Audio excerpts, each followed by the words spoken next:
call this meeting to order. Pledge allegiance to the flag of the United States of America and to the republic for which it stands, one nation, under God, indivisible, with liberty and justice for all.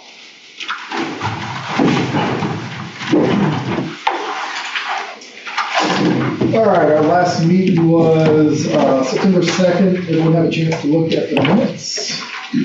Are there any corrections, clarifications, anything anyone wants to do? If not, motion to approve any? I make a motion to approve. I'll second. All in favor? Aye. Good to go. You don't have a pen forward. Here.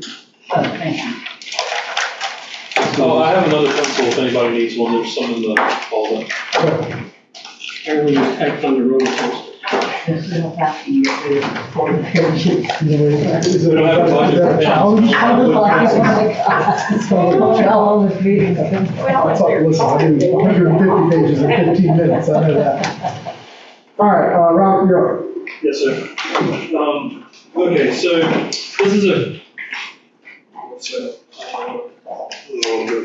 okay, so this memo is basically an amended memo from the last one. I made changes to, based off of the recommendations that the Board of Aldermen, the Planning Board made at the last one. I also forgot to say hello, good evening, Chairman, Board members of the Planning Board. Thank you all for being here, as usual. We did send out, or Tony sent out David to measure, to get a decent sample of pole heights all over town. That's one of the first attachments that we added to the packet. I just wanted you all to see that we made the effort to bring you some of the information that you asked for. Also, Jim wanted to put in the need and purpose going forward to guide the discussion. There is a strike through underline. And the way I formatted the packet is you'll have the original and then a strike through underline and then a clean version of the revised. So whenever we talk about changing the versions, I will make amendments to the clean version. That way it helps me keep organized because this is a lot of information, which is also why, is a major part of why we split it up to talk about it in pieces, because it is a lot to go over. Understandably, there's lots of concerns and everything. I also added the illustrations because there's no reason to not include them. That's just information. Also the purposes or the definitions. So with that being said, on page 12, you would see a list of the heights measured from the pavement. This is using a level measuring device measured from grade. And then there's some pictures of mainly street lights in the rights of way. I don't see any pictures of tennis courts out in the public, but there are some that are measured.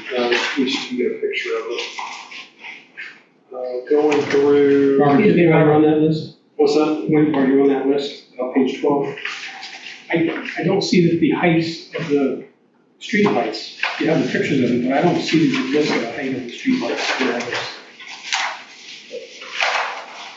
I thought all these were for the heights of the. They're all lights. They're all for the parking lot lights. You've got, right. Oh, you're saying the street lights. Yeah, street lights, Okay. yeah. So the access to would be like a street light. I'm pretty sure that all the access lights are the street lights, which also the reason I would say that pretty confidently is because the heights are almost identical. 25 and 8 inches, 25 and 5 inches. That 3-inch variation just could be, Yeah, I think it corresponds. If you look at East Asheville Street, 27.9, there's a picture of it. Right, and that could have been labeled a little bit better, but they are sampled. So you're saying those three access, one's in 29 foot? Yeah, access 2, access 3, So those equal streetlights. access 8, yeah. Those would be the streetlights at those Well, accesses. I don't see, so the pictures you put in here, the illustrations, are these the ones that have been put up in the town put up, or These would be Duke Energy on the right-of-way. so are these illustrations the only ones? No, I mean, the pictures of the lights. Yeah, these are just the ones that we had a picture of because, that was taken a picture of to show. And not personally, because there's two in my house. Okay, There's one where our gate goes to the dock, right. and then there's one right across the street, right at the corner of the house. We're the only ones that have them, the whole stretch. Is that because there's an access to docks over? I honestly don't know Okay. why there would be 2 there, but There's two. as far as the pictures are concerned, I didn't Okay. take the pictures, but I was just reporting back that Okay, got it. we were looking at sort of what they were looking like Because as they're far as on the height list is either. concerned. Robert, may I enter some institutional knowledge or, So, okay. yeah, let's do this, we're gonna have, That's fine, we're gonna have public but I comment. can explain why they're different. No, I understand, well, let's let Robert do it, and then we'll, Yeah. so we stop. Go ahead, Bill. So I was working off the sheet that was out at the desk, not the book. and Oh, apparently okay. The book is different. Here, you can have I'm doing this. the same thing, Neil. No, I got the book. Oh, okay, in the Yeah. book, gotcha, all right, Thank you. no problem, sorry. So I wasn't as stupid as I sounded. I was doing the You're same fine, thing. sorry. I don't know how that actually happened. This piece of the height and the list of them, I don't know where a shorter list came from because this is the one that I've kept in all of them. I think I just moved it to a different section when I was editing the packet. And then I numbered the pages, so I try to keep it organized. There's a lot going on here. So just moving along, and then we can double back with questions. You've got the need and purpose. One other issue, I'm Yes. sorry. No, Now go that I ahead. see the variation in these lights, Mhm. I don't know what can be done to have them set at a certain point. I don't know what the light across the street from me is, but it seems very high and very bright and casts, the lights a large swath. So when I see these variations, it's kind of strange that they're not uniform. That's all. My guess is they were put up at different, I agree, they were put up at different times. Yeah, Yeah. Weird. different companies and whatnot, like when Duke Energy subcontracts to Mastech, for example, things like that. It can be, Thank you. no problem. But before we continue, can I just ask you a question, though, kind of a general question of kind of the purpose of what we're doing today? And what the whole lighting ordinance discussion is about? Sure. Um, Go ahead. Yeah, so my question is when the aldermen decided to create the ad hoc committee, Mhm. were they creating a committee to look at current issues, whether it be a light like this, or were they looking at creating a committee to make sure that in the future, we don't have egregious lighting problems? So my understanding is that the lighting ordinance is, for the most part, not exclusively for the future. That's my understanding when I was, so I've been looking at our lighting ordinance and various lighting ordinance since quite literally the week I started here. And that is not an exaggeration. Like, I think the first conversation I ever had with Tim was about, looking at lighting ordinances and seeing just getting an idea about how ours stacked up against other communities. And I didn't fully understand it 6 years ago. I probably still don't fully understand it 6 years later, but I understand a lot more. And my understanding is, as to why we were looking at this is because our our ordinance is outpaced by the technology. And it's like I was expressing earlier, a 60-watt light bulb that was part of this, or that was part of the original ordinance. You could shoot drones out of the sky with a 60-watt LED light bulb. Now, they're so much brighter than they used to be. So the terminology and the way we measure these things has to change, or it makes no sense. Like our current ordinance makes no sense in certain contexts. So my understanding of why we began looking at this is new things started to emerge, getting cheaper and brighter and more prolific. So it is an attempt to, our original ordinance attempt to address uplighting. But what's missing there is an enforcement mechanism, even at the zoning inspection level. When a building is approved, or when a building is a final zoning inspection, it's not part of the building inspection, it would be part of the zoning inspection because it is a land use issue.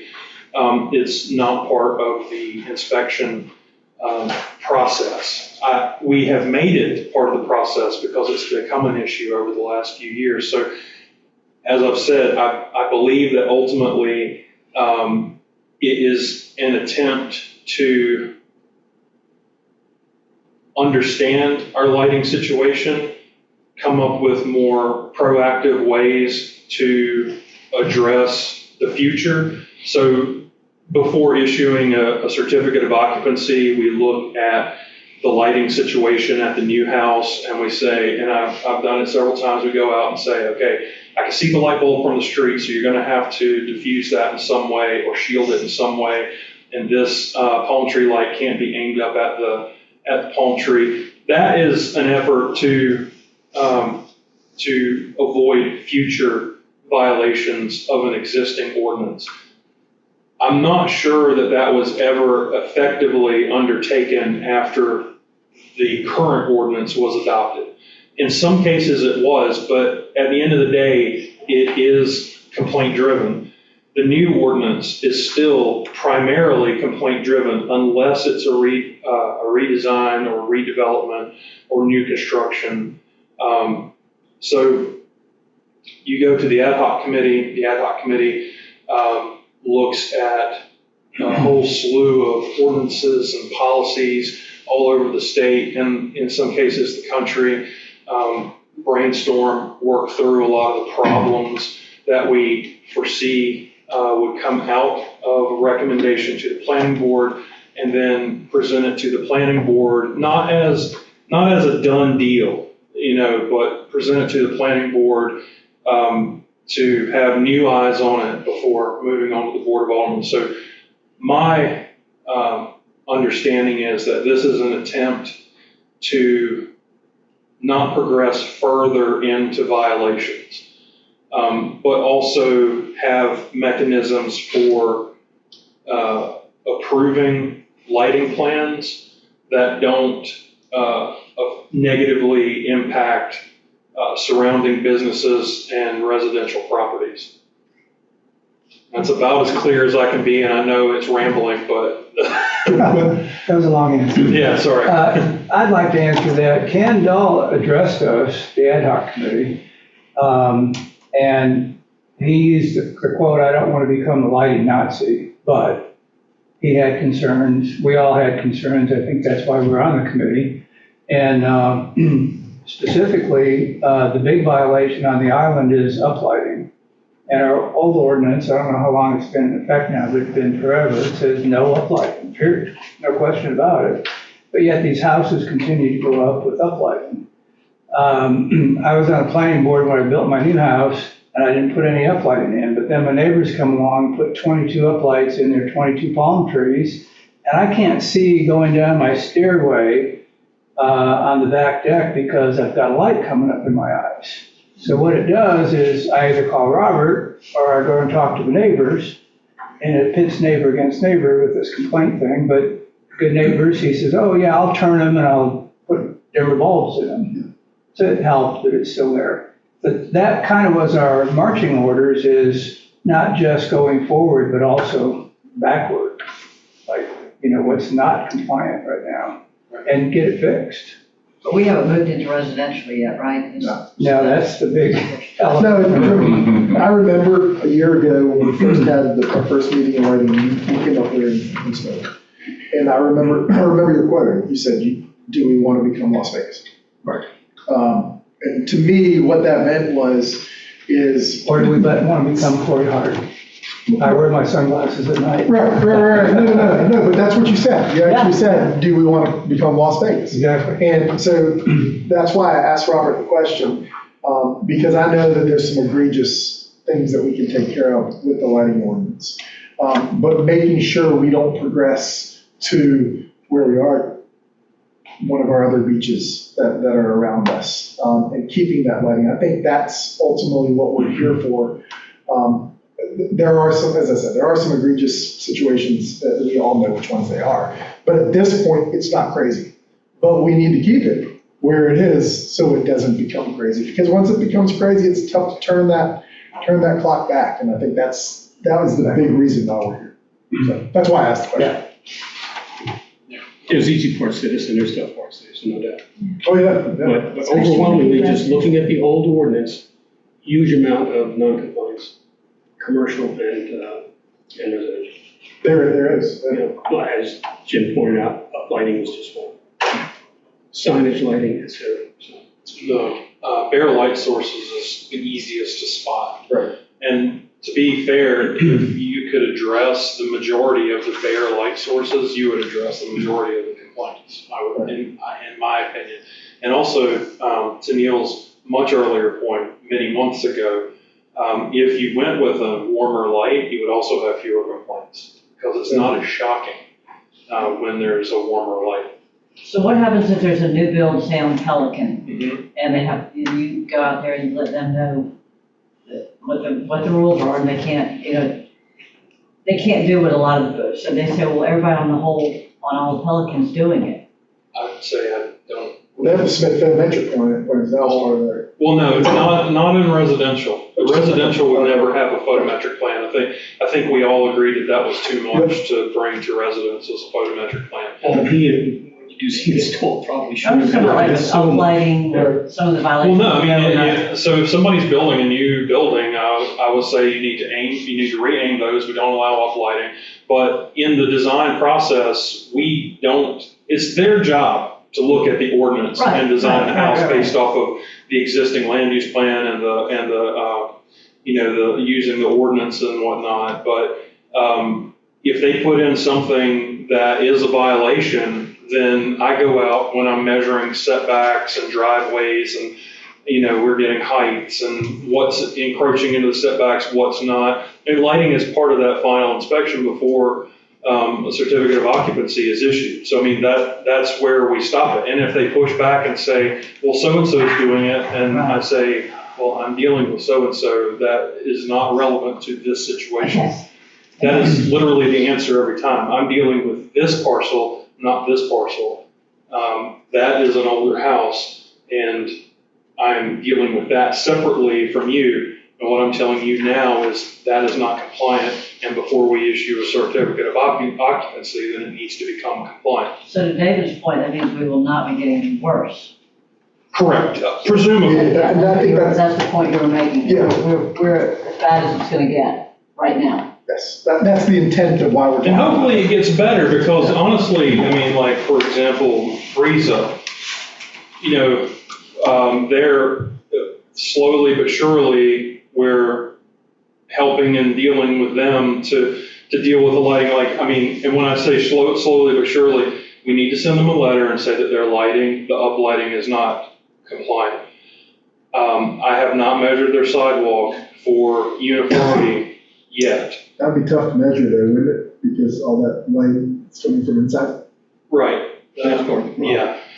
So, but Yeah. No, what I will say that their sign is the proper size. There's no bare light source. They tried it. Their application, they had bare light sources. It was uplit and you could see, and I told them, and they when they replaced their sign, it was compliant, but we try to address it as it comes. It's just, It's a lot. Yeah, it's a lot. You know, you gotta think about that and Reddicks and, I mean, it just goes on and on. Johnny Mercer, it just goes on and on. All right, go forward, Robert. Sorry. Okay, no, that's fine. I'll definitely answer questions. And as we go, if there's any concerns or issues, and I'll try to answer them to the best of my ability based off of memory of conversations that happened literally over the past several years. So moving into the purpose and then the need and purpose section. So the purpose is pretty straightforward. It was in the original ordinance. The need and purpose offers a narrative, which is I think is a relatively new approach to ordinance where, it's not just cut and dry ABC. There is narrative in the need and purpose, but it offers some guidance into the intent of the lighting ordinance or the reworked lighting ordinance. So there's a lot of spirit of the ordinance in this new need and purpose.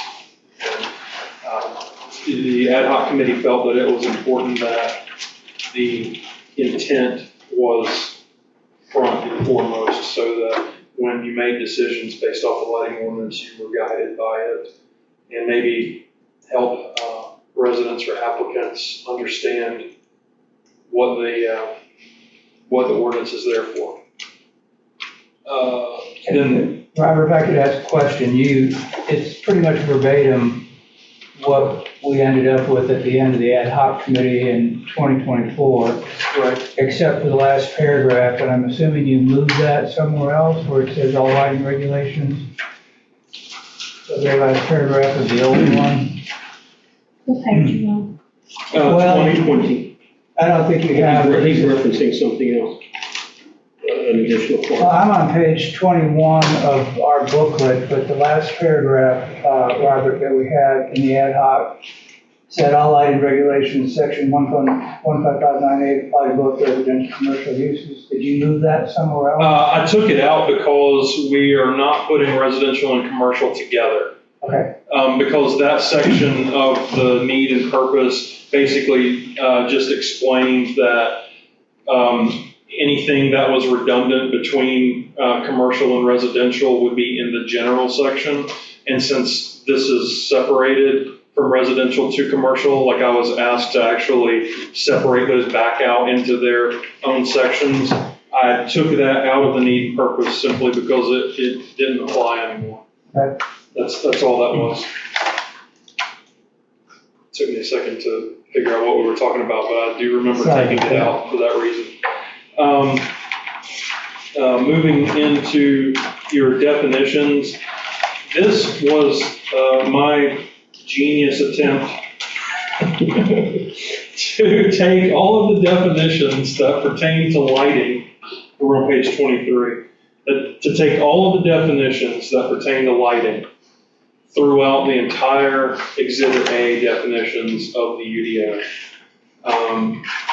and rework them by simply putting lighting, comma, whatever that term would be followed by. That way, they would all be in the same section. Like they would all be in the same block of definitions under lighting, so that it would be easier to find and not so spread out.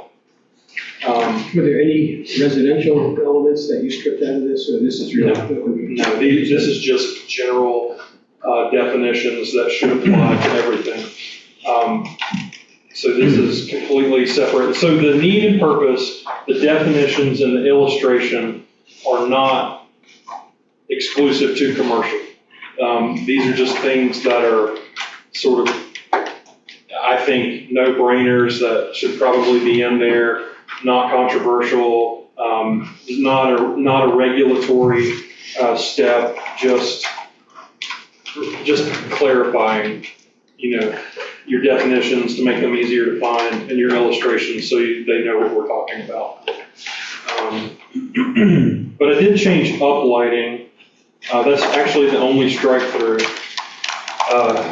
So before it just says any lighting included but not limited to pole mounted, wall mounted, or ground mounted fixtures that project above an imaginary horizontal plane through the fixture to any lighting fixture that directly or indirectly projects light above the horizontal plane at 90 degrees, a 90-degree angle passing through the lowest point of the lighting fixture's full cutoff.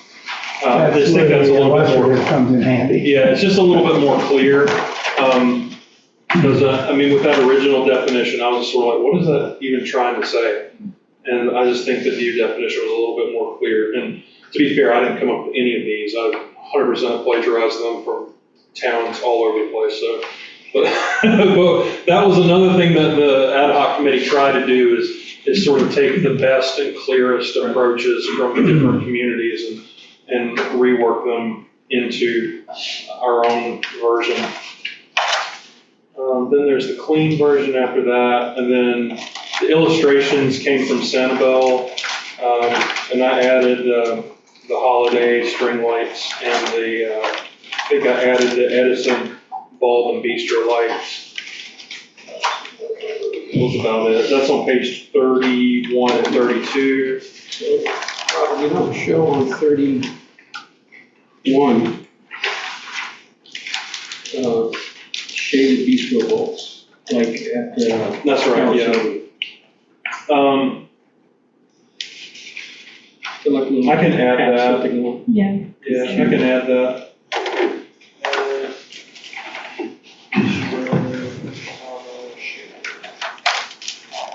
Okay.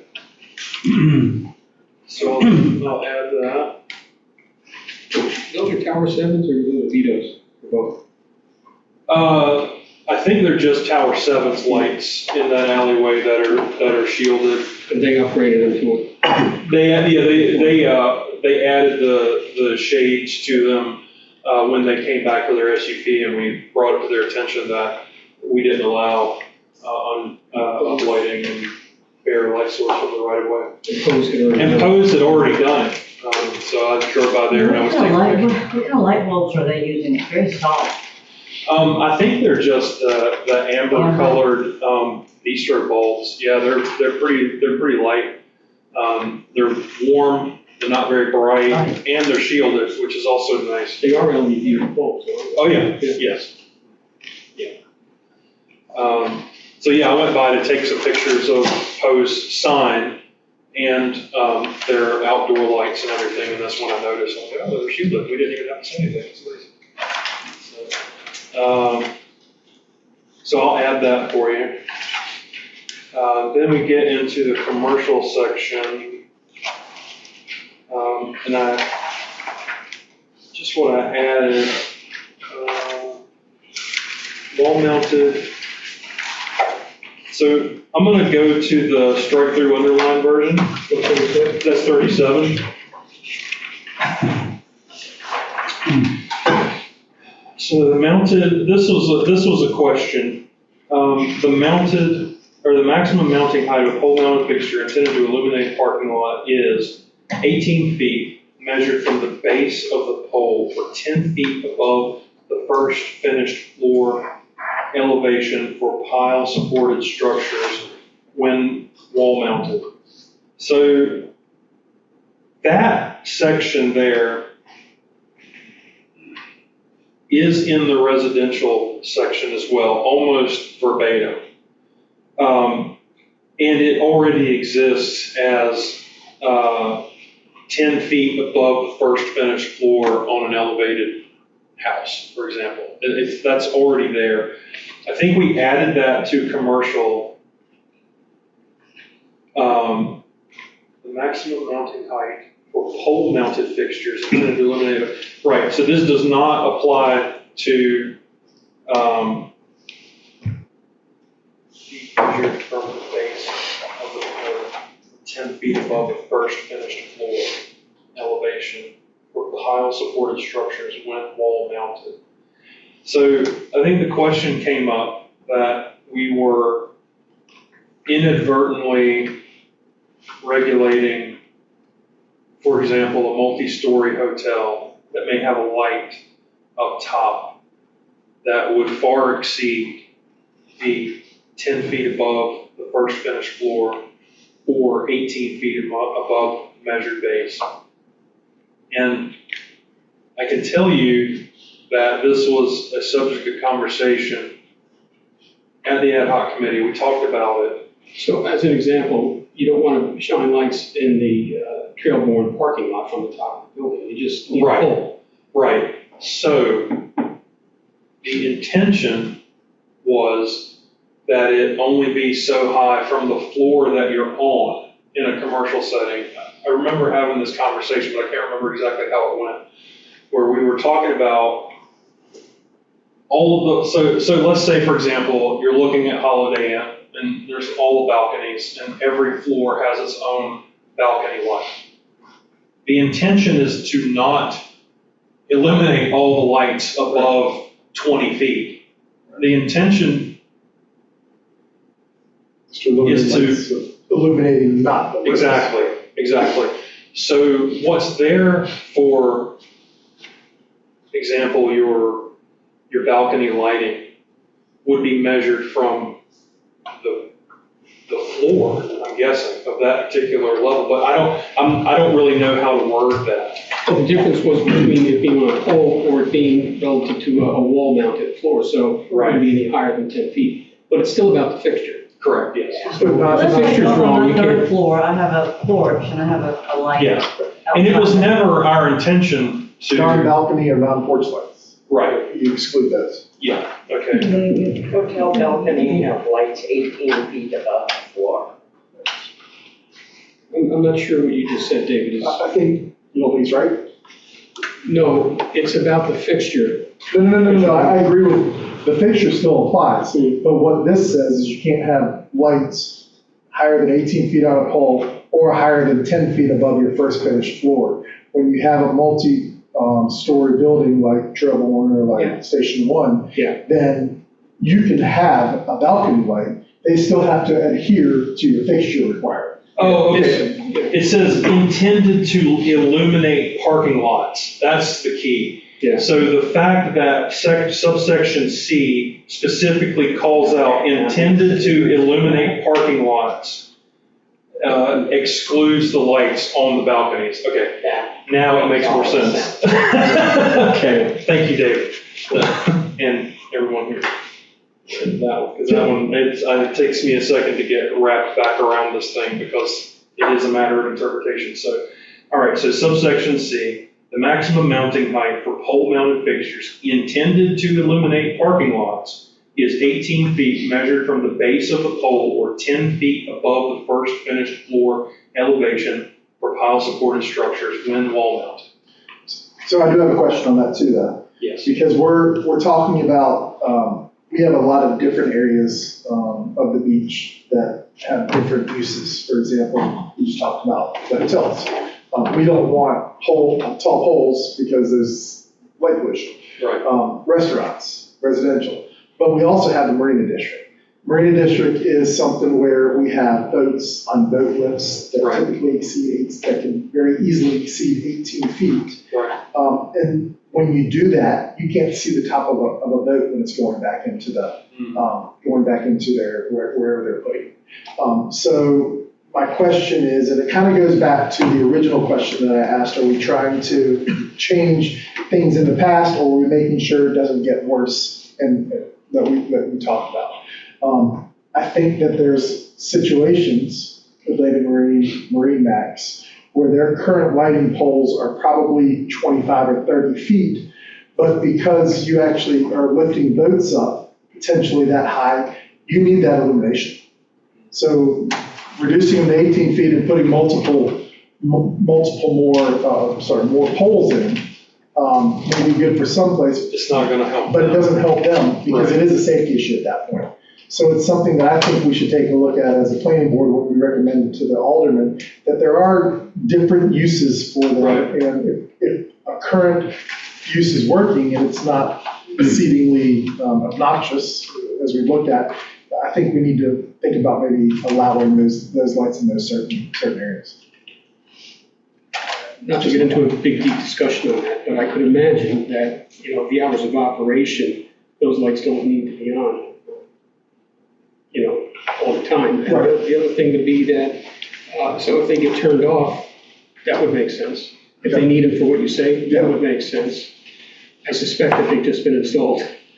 No, I think that would be a great If you can fit the logic to it. allowing those taller lights, maybe during working hours, again, it fluctuates, because obviously it gets dark here at 4:45 in the wintertime, and in summertime, it's 9 o'clock. Right. But yeah, just, having a conversation about keeping those tall lights and allowing those, I think, is something we need to consider. I would say we certainly didn't cover that in the ad hoc committee, specifically that type of need was on the actual dock, Yeah, where, there are some tall lights and, it could just as well be 10 feet. right. They don't need to be 20 or 30. I could just be their operating hours too, after, what the season is. Yeah. And they quit taking boats out and throwing them off the lip. There's not a lot of residential over there, with the exception of the apartments. Couple condos. Don't need to close. Right. Yeah. But I know, because I talked to a couple of business owners, and they were a little bit concerned about putting those lights too low and not being able to. And I can look at that. Do you know the height of those dry slopes over there? Now they've got them stacked at least 3 high on the outside. So that's 30-something feet, probably 30 to 40. It's close to 40, it's their concern for you to look at. Yeah.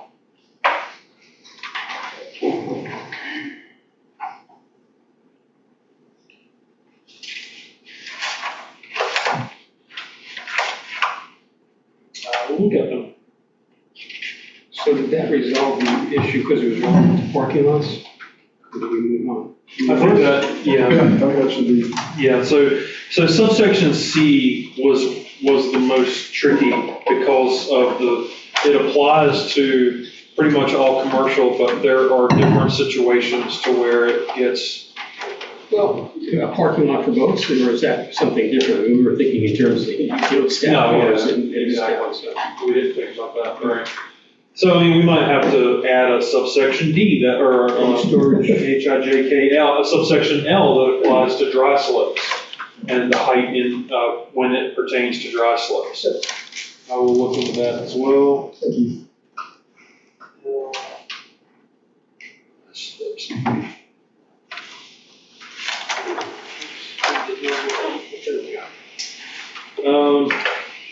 Okay.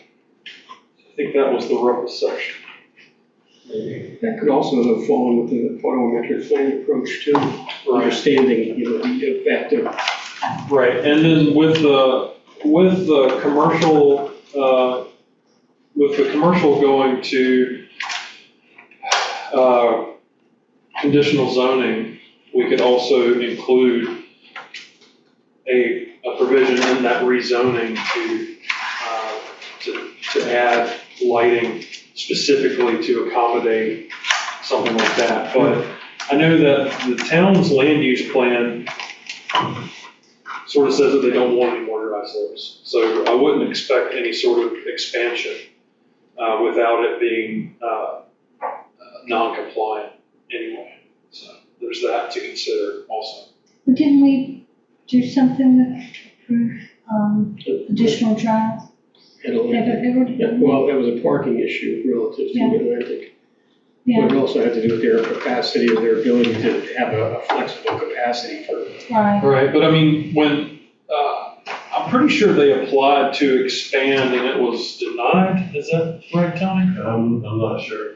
I can't remember what happened with that a while back, but I think what it was is we told them that they couldn't go any higher than where they're at. I think they wanted to add more. I thought they height. wanted some more, They wanted more storage, right, so, Yeah. but they had to cut parking okay. requirements relative to their existing operations so that they could swap parking spaces for storage spaces. I And don't remember how that I went. don't recall there being a stack issue that we had in the planning. Maybe not. Gosh, whole Marina District sort of runs together after a while. Just Yeah, paid. I think it was approved. it Was it? was. Okay. Well, the parking part was. There I just wasn't a don't whole remember the lot stack more issue. slips, but We'll have to talk about that. Let's see. Wall mounted shall be mounted no higher than 10 feet above grade. This is general exterior building lights, may be mounted, in front at ground level or wall mounted, provided that all fixtures, whenever mounted, are properly named full cutoff. That's the old one. Wall mounted luminaires shall be mounted no higher than, it says 10 feet above grade as opposed to 20 feet above grade. The luminaire shall be full cutoff or shielded and aimed to avoid uplighting. Not much of that changed with the exception of the reduction from 20 feet to 10 feet. And it is from grade, measured from grade. Have we seen, now that it's October, and I know in our neighborhood, people are already putting up Halloween stuff. Yep. We are. So is that October 15th? Should we move that to October 1st? Or we just keep going back? personally? I mean, this is the commercial stuff. There's a lot of it up already. Yeah. A lot of it. So it's almost like when October 1st hits.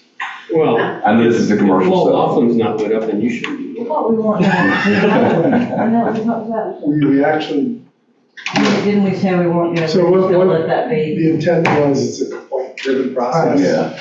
The ordinance. Don't complain needs- about it. Yeah. The ordinance needs to, be restrictive, but understanding that, I mean, South Harbor, Halloween's pretty special.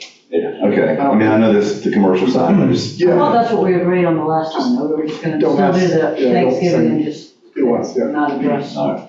So when that becomes September 15th, well, I thought that's residential. but That was residential, but it was also, we had also talked about commercial too, because, there was some, I think, we talked about commercial as October 15th. We went back and forth and decided we need to be well, this is, consistent, this is commercial and commercial. residential. So We you're, talked about Adam, you're commercial. safe because we're still in the commercial side of it. Right. I just know, I haven't I won't been turn, around much I at won't night drive to around see and turn you in.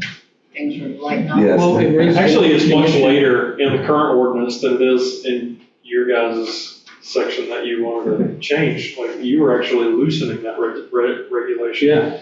But I would have Everyone's concern out of if, compliance right now. on Yeah. the water side, Yeah. it creeps in and next thing you know, it's just lit docks. Mhm. Right. Yeah, the Because we docks tried to get away are from the Halloween though. Hmm? I don't think anybody does anything on the docks for Halloween, do they? It probably isn't an issue yet. no. Yeah. You never know. Yeah. Next one, Yeah. Well, Well, if you leave the cool door- trick-or-treating on docks, you know? my vote. But yeah, Well, it goes to the point that you may, or we may have to do something specifically about docks so that it doesn't Yeah, change and that. that's where, Because if you let this start to slip, or you don't hold a certain firm date, like September 13th or 15th. Yeah. yeah. Like I said, the document that came out of the ad hoc committee has changed several times before it even got here. And we're having this conversation so that we can tweak it more, to make a well-vetted, thoroughly gone over recommendation to the Board of Before it Aldermen. goes. So whatever recommendations you want to make, I will attempt to plug it in there, and we'll see if everybody gets on board with it. One thing on page 40, Yes. number 1.1, under B, 1B1, does not produce glare. Isn't that a little bit subjective? I mean, is that, Yeah, the does not produce glare, that's also under the, that's in the current ordinance. So 1B1 does not, yeah, that's in the current ordinance, that was not changed. And that's a safety issue when you're across the water or across the street and it's raining. so we're saying any glare, basically? Well, does not produce glare, I mean, that's what it currently says. Okay, all right. That was just a quick question. No, yeah, I do understand the concern because it does matter on the context of, like, what time of day is it, what's the humidity like, you know, where are you standing versus where that person over there standing. I mean, I understand that, but Which it depends on whether you have cataracts. right, and we didn't change that, so I think that maybe we just avoided that section. So if you read the definition of glare, it has to do with limiting your ability to see.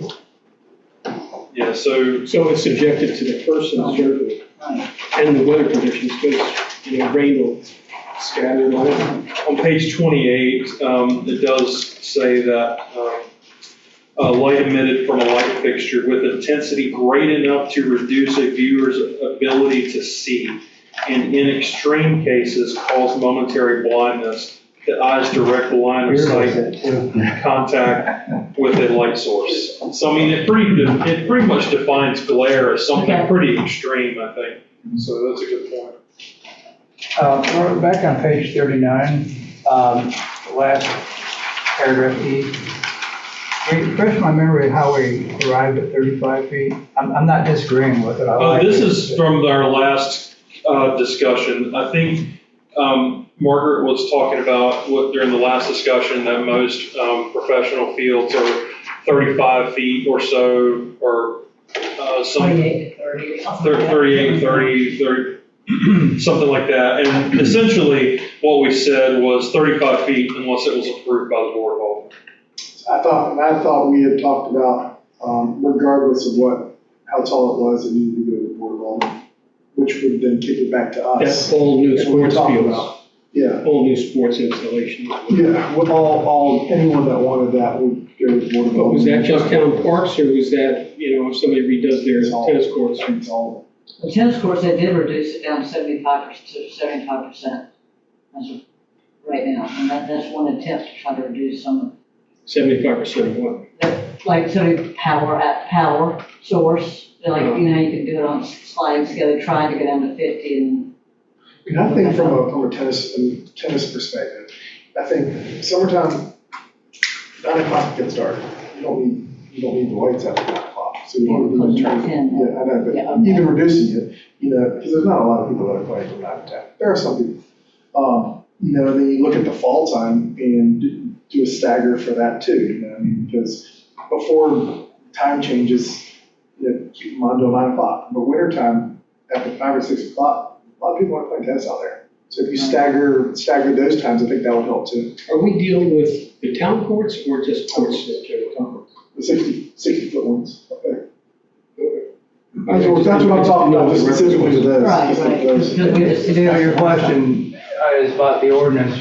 My assumption it pertains to every place, The ordinance should, yeah. We like should- every place on the island. Yeah, I think the ordinance, if you are going to put in lights, you need to provide a photometric plan, regardless of the height, photometric plan to the Board of Aldermen. Yes, I put that in, I put a bracket in there to change that. I thought based off our last conversation, that you wanted anything over 35 to go to the board, but I can certainly add that.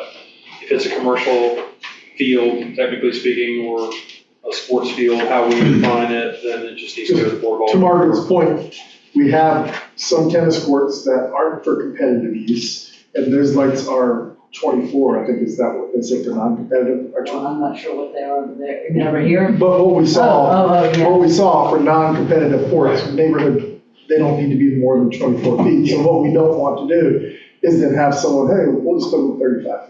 Right, And change those courts. So I think if you are going to change them, I think you need a photometric plan. sure, okay. I'll adjust that in there.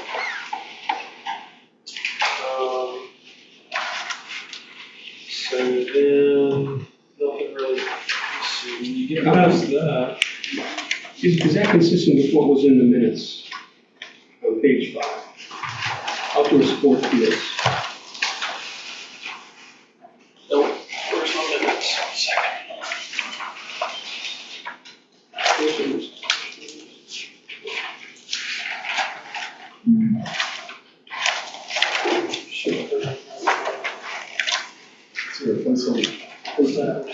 So it says, the Alderman approval for any further outdoor sport field lighting, but it's not clear that that means town property versus, condos or whatever. for any future outdoor sport field lighting. Yeah. In Wrightsville Beach? You want, Well, I mean, would that make it broader? right now, the way I interpret it is, it has to do with our courts here. It doesn't have to do with all the other courts, of which there's quite a few listed elsewhere. And so is it saying that the board is going to approve the lights at Tower One? If they make a change?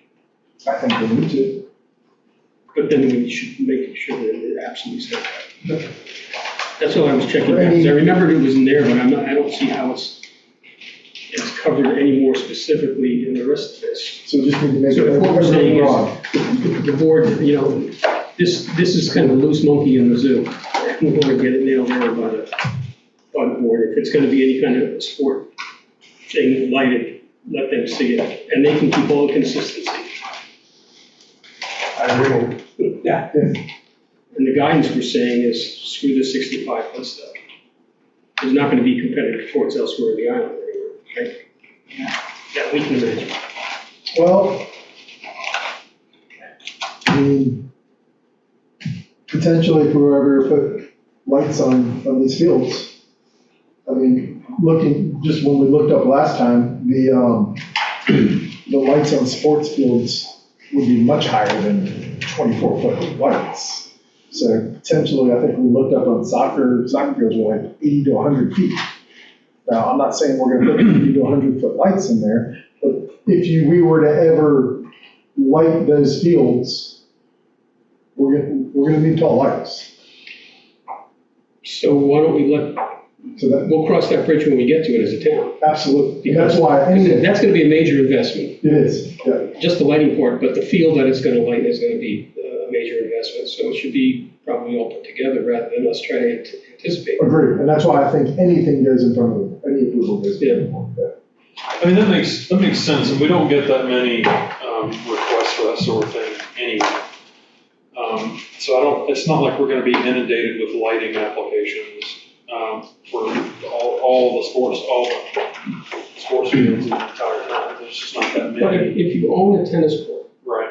that's a condo or something today, they need to understand that they don't have carte blanche if they go to change something out. You can't put, for example, 65-foot. Well, if they see these, they go, we want those now, I mean, they ain't gonna happen. Right. But the problem is do you need a permit to change those lights? That's where we get into the complaint-driven thing, because right now you don't need a permit to change those lights. It would just be like, hey, by the way, so-and-so changed their lights and now they're 40 feet tall and they're killing us. And then we go out there and say, hey, well, I mean, to be fair, back to how this works, the contractor should always be referring to a town's ordinance to make sure that they're compliant before they put in something illegal. I mean, that's just anywhere. I can't tell you how to build your stairs. For example, that's in the code. That's the contractor's job to look at the code and make sure that it is compliant. And it's the same thing with the lighting ordinance and the zoning ordinance and everything. So if they put in something illegal, it's like I say, like almost on a daily basis now, is the phone call is free. Removing something that is non-compliant because you didn't ask is expensive. And so what I think we should do is if we are gonna address the sports fields, I think once it passes from the Board of Aldermen, just reach out to the specific HOAs and say, hey, just to let you know, we did pass this. If you are ever going to renovate your tennis courts, please understand that there are new restrictions on it. And so at least you can say that you told them when they come back to you and say, I didn't know about it. Ignorance is no defense. Good job. So, hope those two together. But yeah, so I think maybe you do reach out to some of the homeowners associations. You can imagine an association might say, well, we want to upgrade our lights. Doesn't mean they change the poles, they just go and change what's up there. And they put in a brighter light. And they don't follow a pathway. So I think the pathway should be clear that, not sure if you said it that way or not. No, I That's agree. why I'm just putting them on notice. Yeah. That any change needs to come from the board. I will say this, there's a lot of discussion over a public information aspect to this ordinance, these ordinance changes. So, I mean, as far as like, you know, good neighbor kind of things, information that the town provides people, whether it be like just, you know, posting on the Facebook page or whatever, yeah, exactly, emails and things like that. We did have conversation about there being a public information aspect to, like, once the ordinance was sort of agreed upon by everybody and then close to being adopted by the Board of Aldermen, if we felt it was, you know, pretty close, then we would say, hey, you know, this is what's changing and this is the main effect. I mean, and I put several reports together trying to outline what was a new regulation and what was changed. And at the end of the day, there was a lot of reorganization and not a whole lot of, I mean, don't get me wrong, there was a lot of change, but it wasn't like, it didn't get crazy into regulation, like regulating, like Ken said, he didn't want to be the lighting Nazi, you know. It was just, there was a lot of change and that can look scary, but at the end of the day, it was mostly language and organization. But yeah, I will put that on there. I just wanted you to know that we had talked about, it was probably a couple of meetings, like pretty good sections of a couple of our meetings, we were talking about how are we going to get information out to people so they understood, because I know Kitty, she keeps talking about her non-compliant lights, and she was like, well, you know, how would I know? And we would just be like, send out emails, have some pamphlets ready, you know, things like that, just to make it easily understood. Anytime that there's a violation, like any sort of like, sort of a UDO violation or zoning violation, whatever, it's not that we're out there just driving revenue with fines and violations. Like, we just want to make it right. If we say, hey, friendly reminder, that's not compliant, they say, well, can you give us this much time and we'll fix it. That's the conversation like 90% of the time. We generally don't have much pushback. They just didn't know. And so we just want to avoid that. And that we did have that conversation with that. We could repurpose the campaign signs. I have a Cricut. I could make some templates, just spray paint over them. You have Adam's address, right? I really appreciate how detailed you've gotten with this, informative, so thank you for that. There was a lot of, we were in that ad hoc committee for a year and a half, I think, and like I said, basically almost from the day I started here, I was looking at lighting ordinances, and then it really wasn't until we got into it wasn't even like when we first started meeting as a committee. It's sort of like we all started learning together. And then we got a couple of, consultants in, and we started learning more and more. And then I think we came to a pretty good understanding of what we were dealing with. And then it dawned on us that what we had was not actually that bad. It was just hard to understand. I mean, it took a lot of research to understand what we actually had. Because I think the people that wrote this are not here, and it wasn't really, that institutional knowledge wasn't like passed on to the replacement. It was written by Thomas Alva Edison. Yeah, exactly. So we're just trying to make sure that if, when Tony's gone, when I'm gone, when whoever's gone, somebody can look at this and read it and understand it, and that's just not the case with what we currently have, I think. Then you get into the standard text amendments, which is planning board statement of consistency. Then there's questions from the chamber. These are questions that Sue sent me, and so these are not necessarily the exact questions. It's just sort of like what they were asking. I put the responses to that in there. And then questions about the sunsetting clause or the, what is it called? Amortization. Amortization.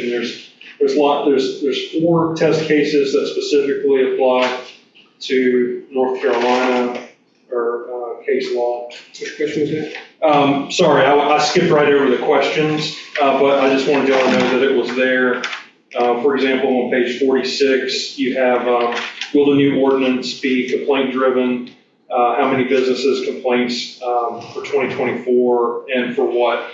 I can tell you that there's not a lot of complaints as far as 2024 is concerned. I would say maybe 2 or 3. Complaints were not the driver of the rewriting of this ordinance. It was mainly for a need. But I would say just a handful of complaints from 2023.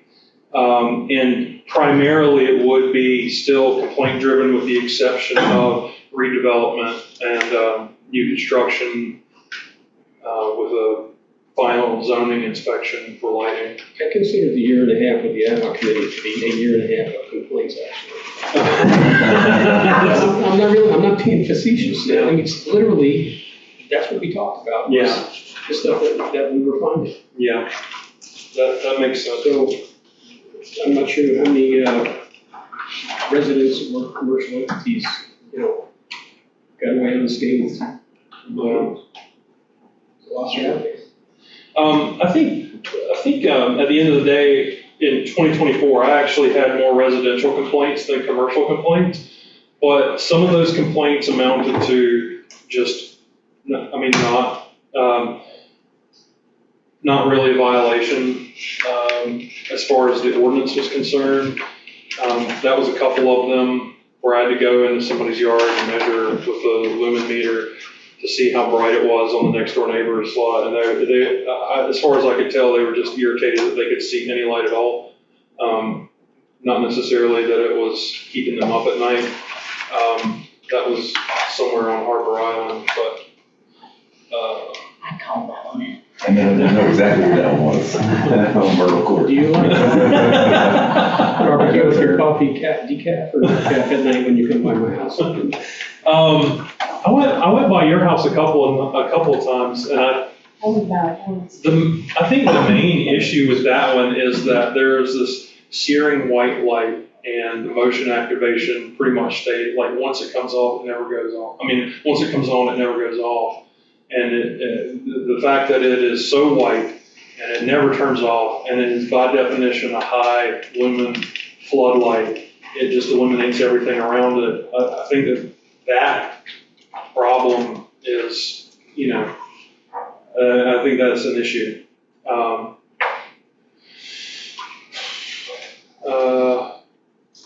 Ocean-directed balcony lights for hotels, given safety and insurance needs. Permitted if the fixtures are full cut off or fully shielded, aimed downward, so they do not create uplighting, glare, trespass to adjoining properties or public trust waters. I think that is reasonable and is explained in the ordinance.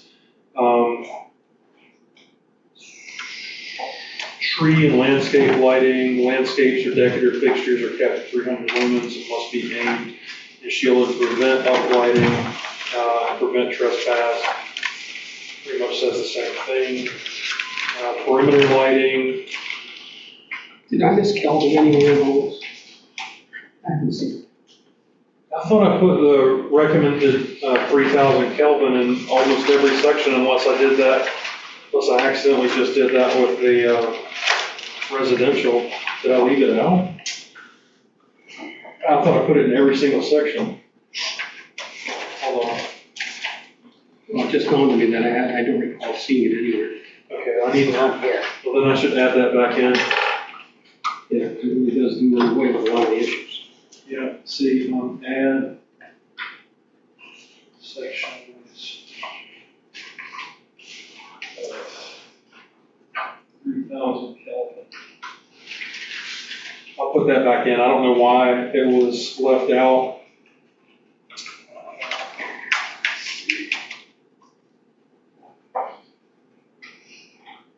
I might have accidentally put it in every section of because all of this is already written, I'm just bringing it to you in sections. So I might have accidentally put it all in residential and not added it to the commercial section.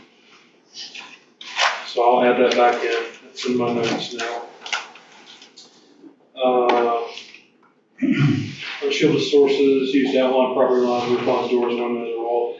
That is in our current ordinance as far as the perimeter lighting. Activity courts. October 15th. Okay, so, sports courts and fields can use pole mounted luminaries up to 35 feet. That would be changed to your recommendation for sports fields that we just talked about.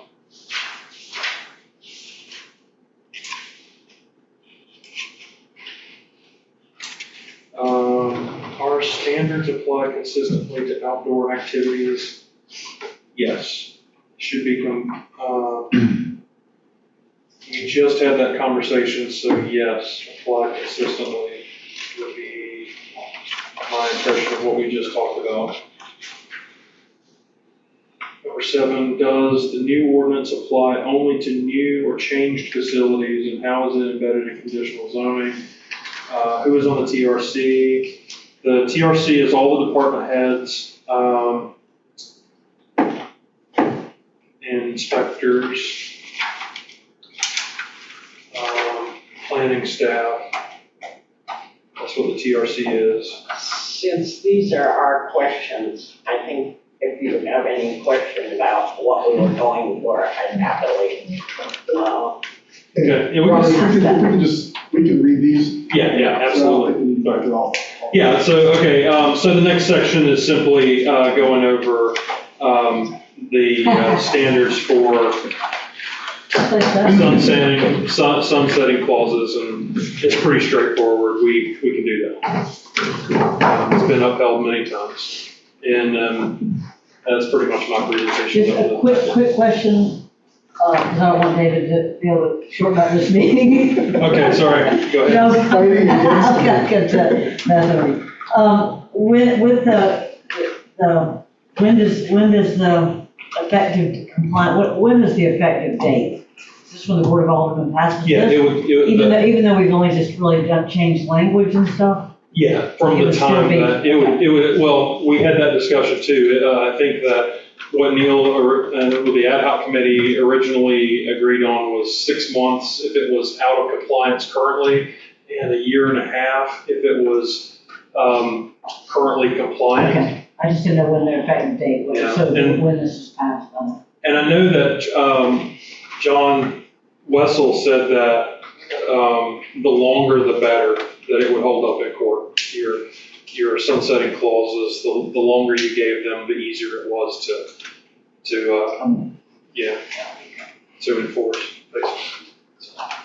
A very little change relative to something Right. becoming new, non-compliance. Right. So if there's any more questions for me, if there's not, I'll get out of your way. Anyone?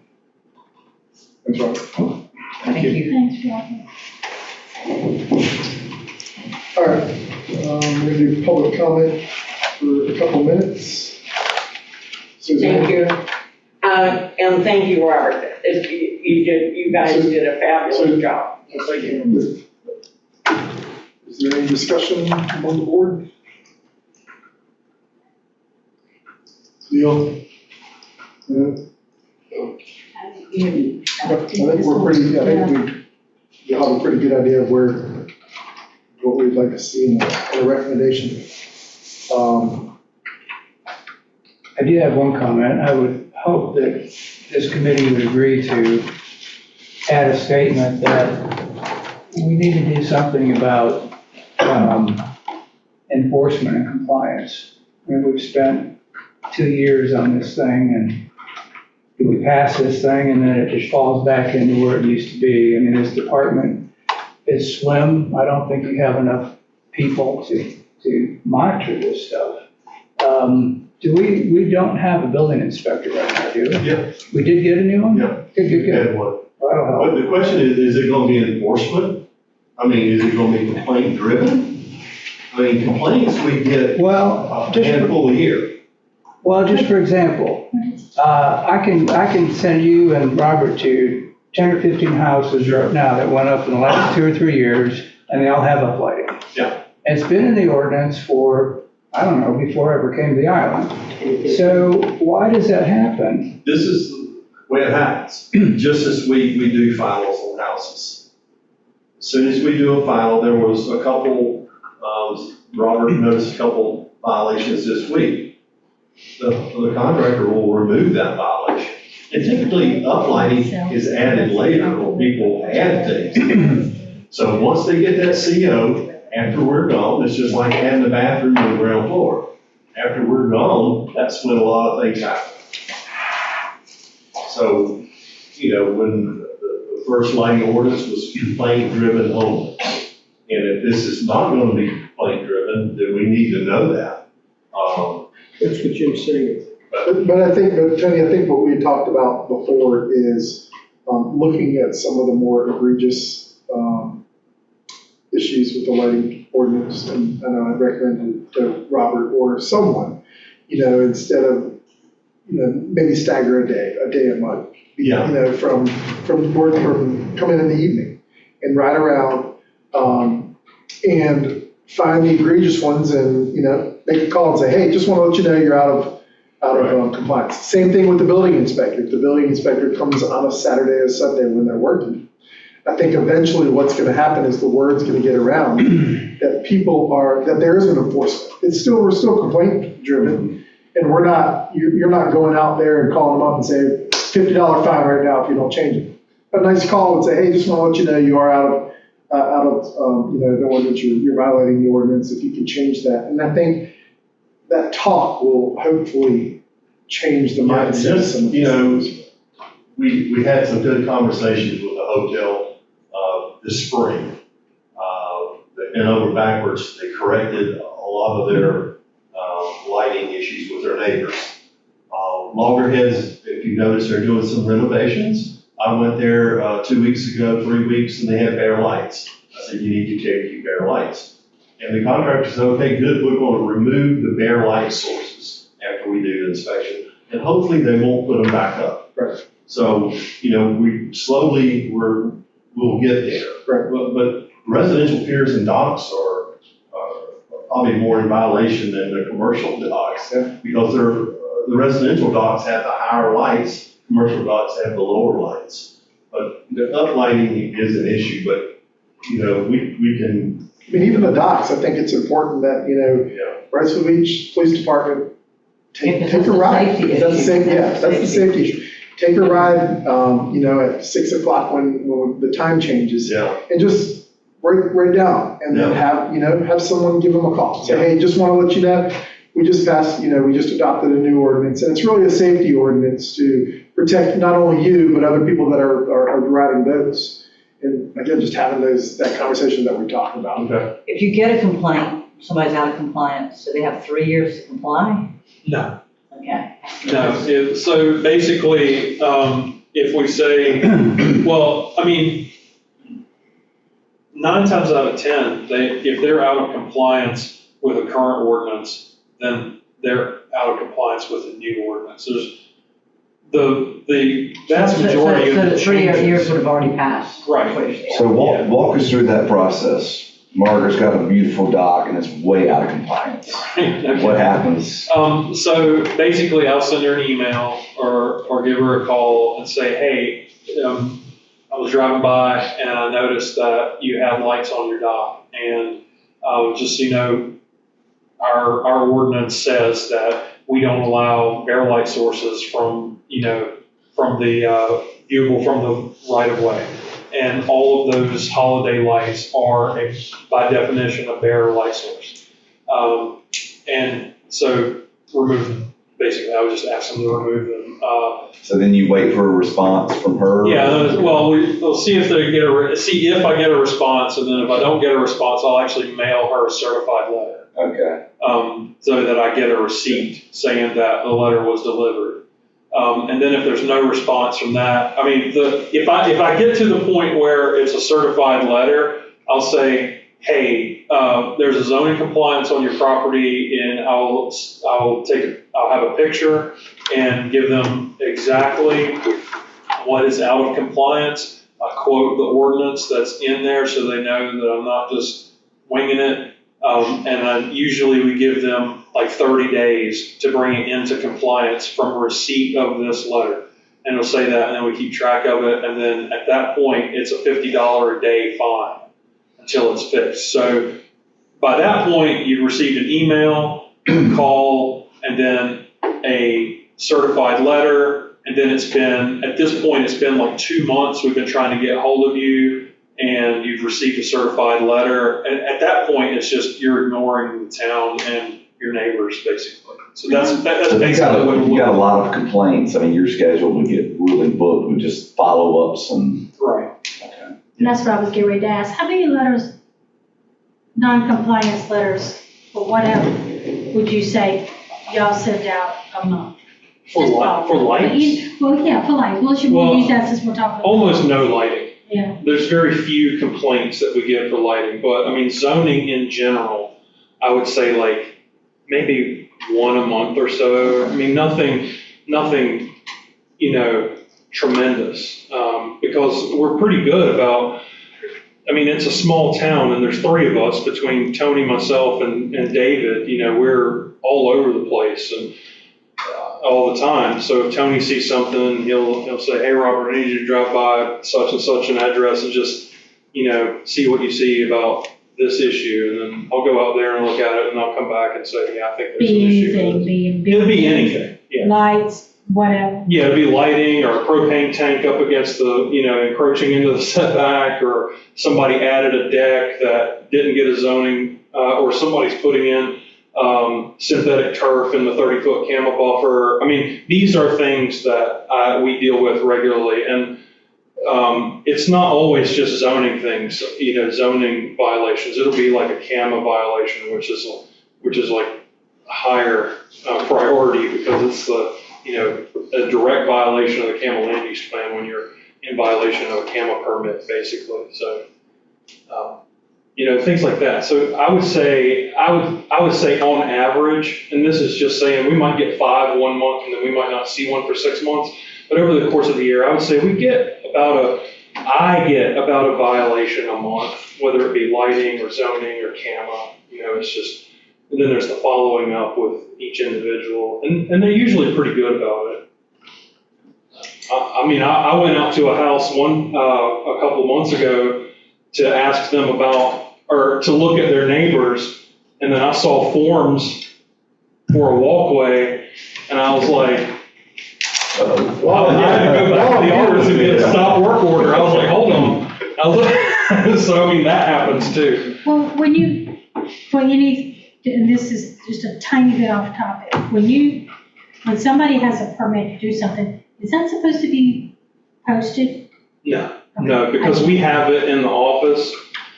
It's in their file. They'll have a copy of it. So no, we don't post them, but if somebody calls and asks, their public records, we could tell you exactly what they have a permit for. Well, what Jim was saying, I was here making some notes, just things I didn't want, and I'm not going to go over these because I'm not myself. Right. But he's exactly right, and you're exactly right, his way to handle it. I think the idea that everything has to be complaint driven bothers me a lot. A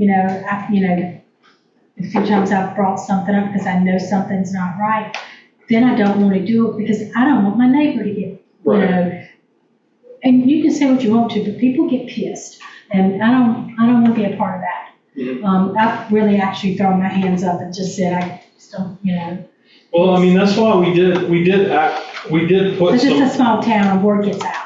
Yeah, we did put some proactive measures in there. For example, we did put in the new ordinance that part of the final zoning inspection would be for lighting, and also the entire purpose of the photometric plan for commercial is so that we can review it before it goes in. So I mean, like, that, but aside from hiring a new staff member Right. specifically to drive around at night, that was about as proactive as we could put in the ordinance. Now, if it was a matter of me coming in like once a month and driving around and taking notes on specific sections of town, I mean, that's a policy decision. It doesn't necessarily have to be in the ordinance, you know, I mean, so that would be a policy issue, not necessarily an ordinance issue. But this goes, what Jim is saying, because we're talking commercial tonight, but the same thing for residential, when we get to it, Right. and piers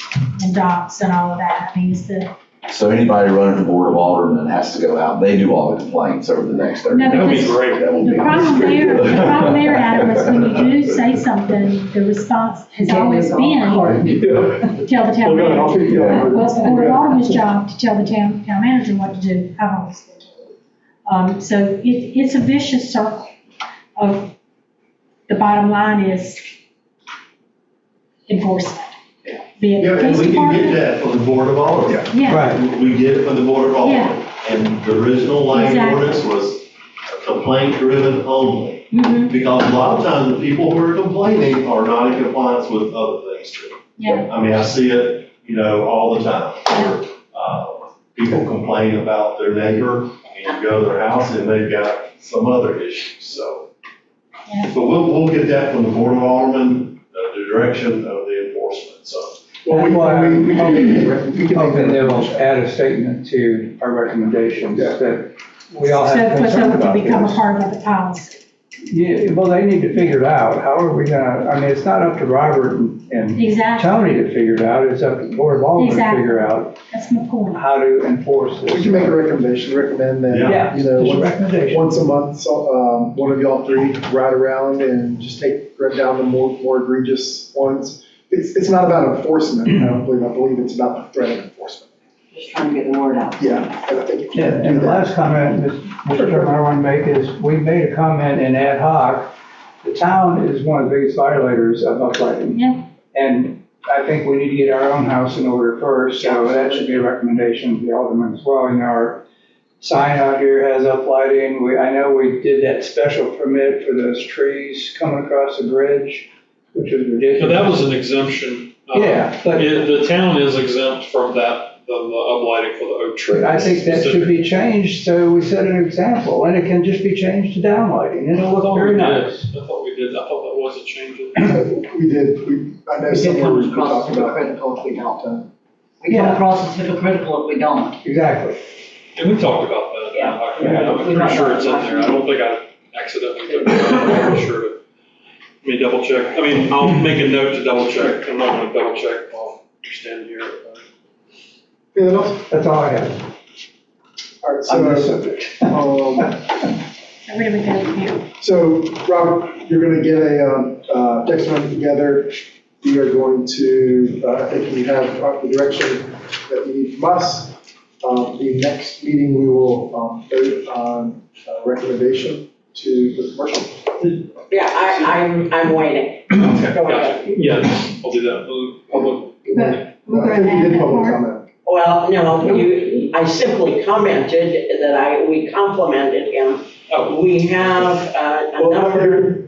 a number of With all questions. due respect, if you, We will, if you will, please, well, we if will you'd like to come up submit them. here, so if you'd like to come up, I just need you to put your name Okay. on the record. All right. We're all doing the same thing. Sue Bullock here for the chamber.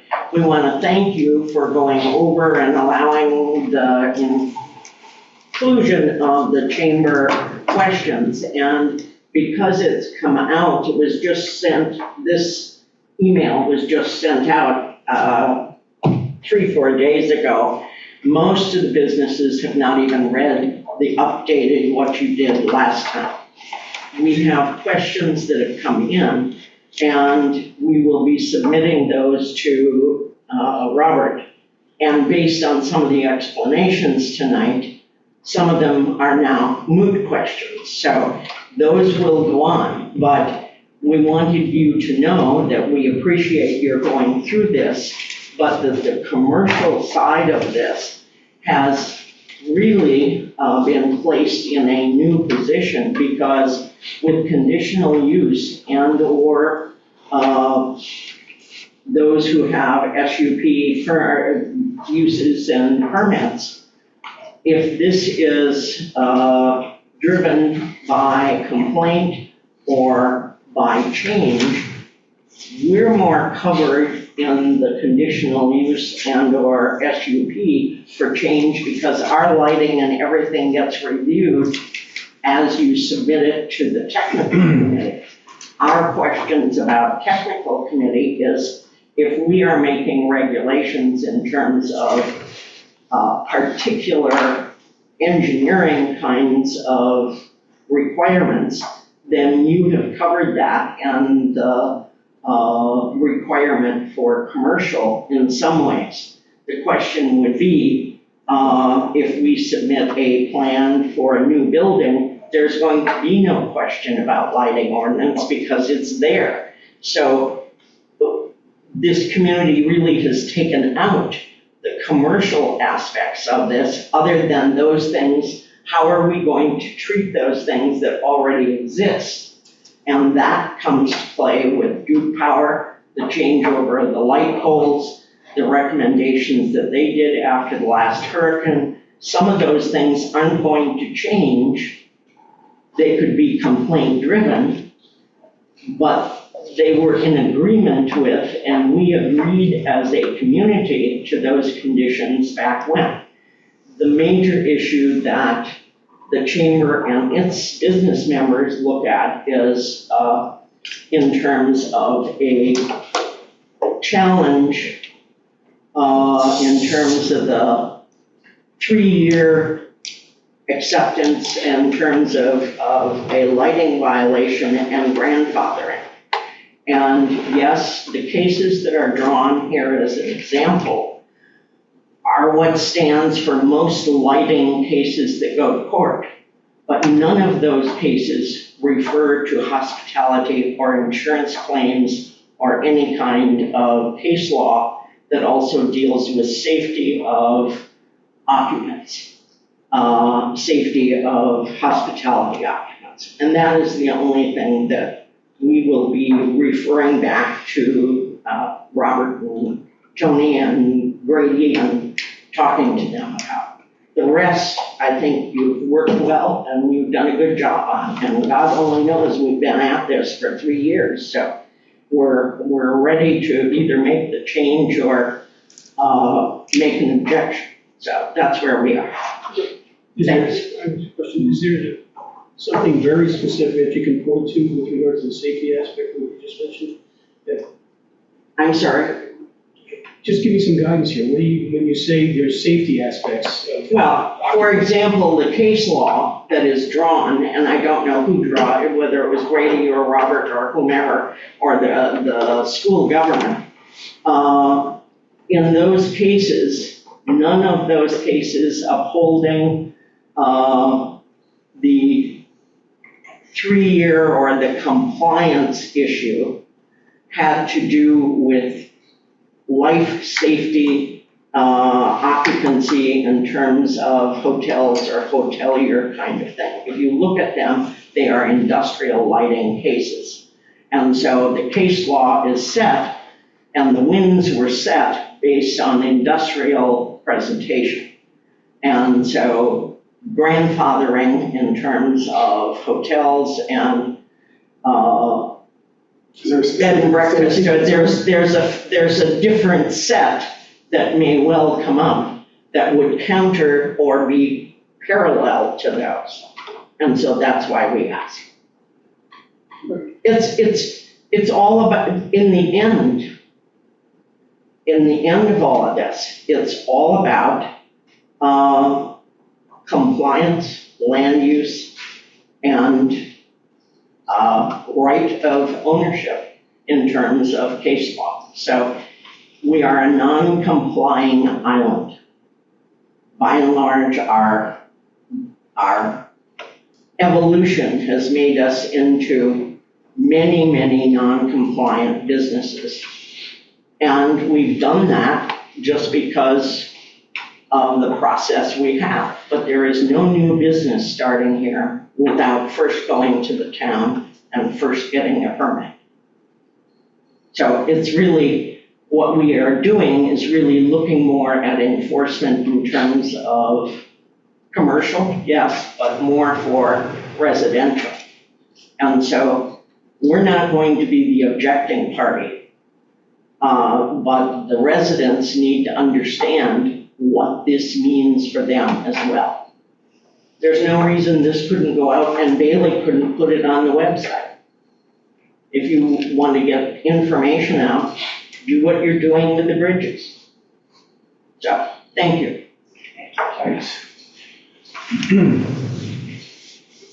So the next step in the process is going to be, Robert, you present a text amendment to us for us to review and decide if we want to send a recommendation to the Board of Aldermen for commercial.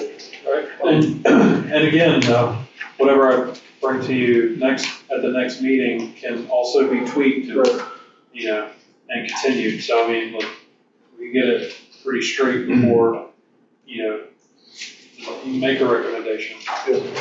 So we'll, next meeting will be 11/11 Veterans Day. So 11/4 is Election Day. I'm sure some of us are looking forward to 11/5. November's gonna be Is there a an issue. reason we can't? 11/11 isn't that Veterans Day? Right, yeah. So everything's going to be closed on that day. Yeah, the first Tuesday is elections, the second Tuesday is Veterans Day, 18th is getting pretty close. 18th is my sister's birthday. Thanksgiving. It's also ECU, UNCW basketball game. Oh, So we're going Okay, can I to, just make a suggestion? Why does it have to be a Tuesday? Why can't we do it on a Monday? Just, I know it's always Tuesday. Would it be so bad to do it on a Monday? I know Monday is tough for everybody, but would it be so bad to do a Monday night before election? Or Monday the 10th. Yeah, I was thinking the 10th. I'm good with either Monday. what is that? I mean, because we start pushing it, getting closer to Thanksgiving, I No, mean, that's what I was saying. We can't do it. Monday the 10th would work well. I will not be here the 10th. okay. Or What about? Monday the 10th. What about the third? Monday the Well, have 3rd. Tony take it over. Yeah, Tony, you can take over for Carly. What about Monday the third? That's good. Monday 3rd. That works for me. 11/3. I'm here. 11/3? 11/3. Margaret? Yes. Let me check. And then, the residential, Yes, I can do that. does it make sense to start January residential? If we get past this, Yeah, I don't think we want to start it right before Christmas and start having a discussion. So let's, the intent will be to, first meeting in January, start a discussion about residential. sure. I talked with, was I talking to you, Jim, about get the ad hoc committee getting back together briefly to start the turtle toss? Yeah, we did talk about that last So meeting. why don't someone go ahead and start doing that, organizing that, so we can at least kind of hit the ball rolling once we hit residential, so we can go right into the turtles, especially see if we can't get turtles maybe in March, a discussion about turtles. Yeah, you're gonna talk to Zeke. Did I have, were you gonna talk to Zeke about reconvening, because she's the chair of, or do you want me to contact Zeke? Sure you almost will. Can ask the mayor, Pardon me? can ask the mayor, can ask the new mayor. Who will that be? Do we know? I don't know how they want to portion out, I'll ask Ken. after. He's the one that started all this anyway, so I'll ask Ken. So I'll make all those changes. I'll double check on the town's exemption and the Kelvin recommendations. Real quick, when does turtle season actually start? I want to say May 1, Okay. and then there's a date of September or the last nest that is hatched. So if we haven't completed residential, let's take one of the meetings and skip residential and talk about turtles. So this way, we can at least maybe pass something on before the season starts. And I think that would make sense. So putting a whole nother year.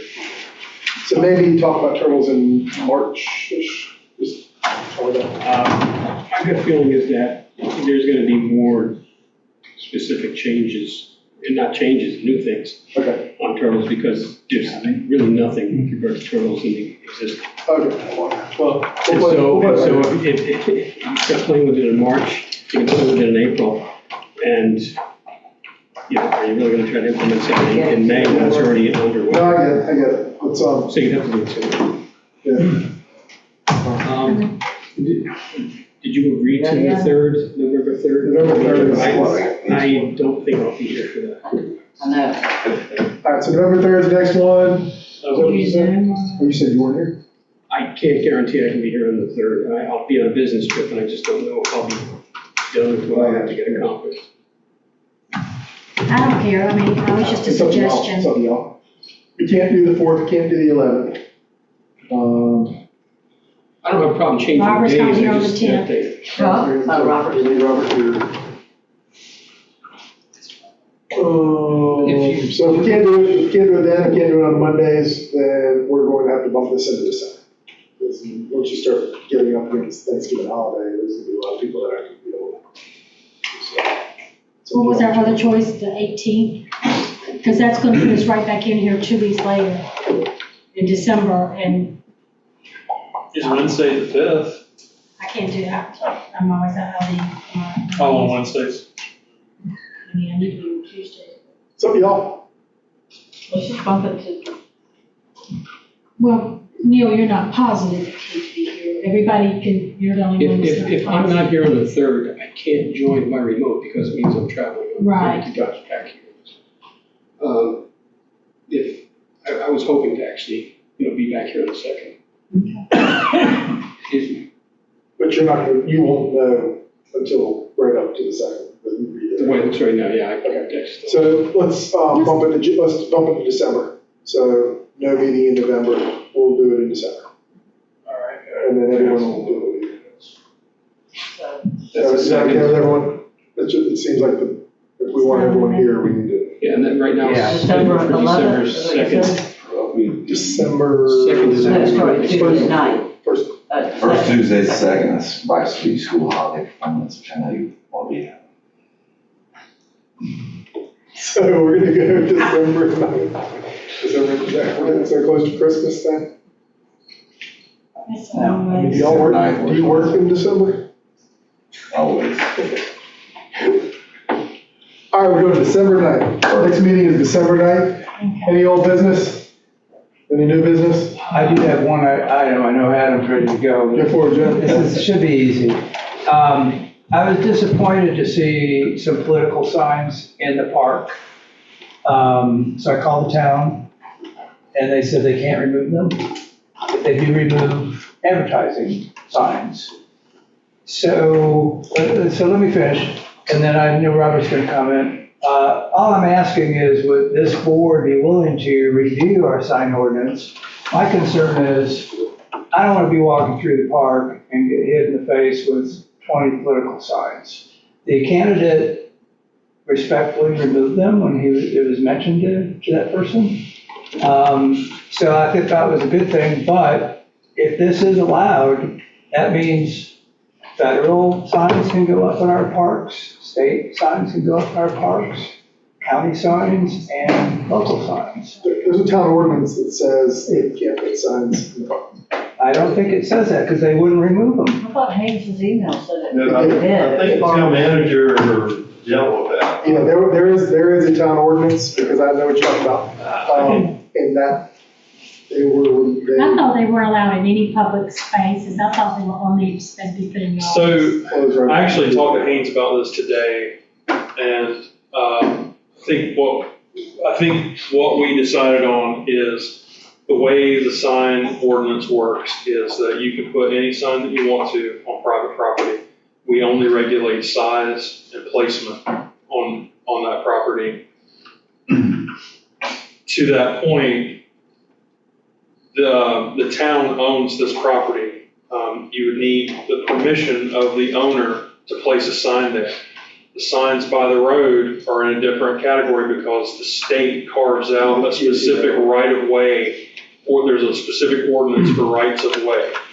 Right. So the town property is not a right-of-way.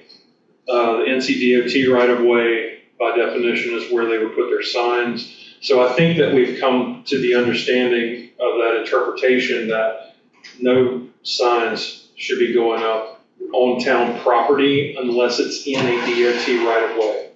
Is the loop a DOT right away? Yes. You know, where is it? Yeah, all the other signs that are up, now, they're not compliant because they're not far enough from the pavement, but nobody said anything about it. They can't be, there's no room, but, so the way you're interpreting our sign ordinance is if a political, let's say, Luke Liddell put his big panel up in the park, you're gonna take it down. I would call him and tell him to come pick up a sign. It'll be leaning up against the building, yes. Now that we've worked out our interpretation, because that's, we have to make sure that we're on solid ground with our understanding of what state statute and the ordinance says. And after we had a discussion about it, that's what we came, that's what we settled on is the town is the owner of the property, but the state has carved out the NCDOT right-of-ways for political signs. And I was corrected today, I misunderstood a Supreme Court ruling, and I've started picking up advertising signs in the NCDOT right-of-way, so I apologize. For the past 5 years, I have not picked them up during election season. I will begin now.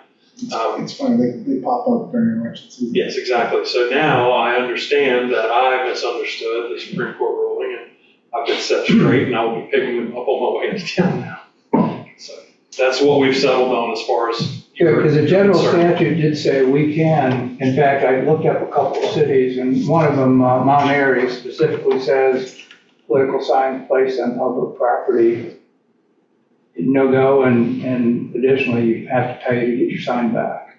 Right. But also, I like their font. Everybody's switching to Aptos, and Yeah. American Legal should too. Yeah, Bill, that was it. Bill's Yeah, next. I just wanted to get clarification on that sign that went up for Johnny Mercer's Pier, because you said it was a 50% issue, or Right. less than 50%. So their sign was blown down 2 years ago, wasn't it? Well, yes, but they've been working on that permit because it took them a while to get their permit or their estimate to repair it. So it's the same sign with the same dimensions, and we got a letter from the contractor that the repairs were under 50% of the cost of the sign. And so we just allowed them to repair it and put it back up where it was with the same dimensions. I have the engineering paper for it with the measurements and Well, whatnot. because in all likelihood, that sign would be a problem relative to turtles. It's large in width. It's facing this way instead of out to sea where you want me to go, so. Yeah, it's in the same spot it's always been in. Yeah. I think Robert, when he wrote the permit, that he probably did mention something about. Yeah, couldn't exceed. Lumens, so we will look at that now. We'll just throw the COs to all of it, so. And the lights. Anything else? Thank you. Was it? I'll make a motion. Anyone second? A second. All in favor? Aye. Done.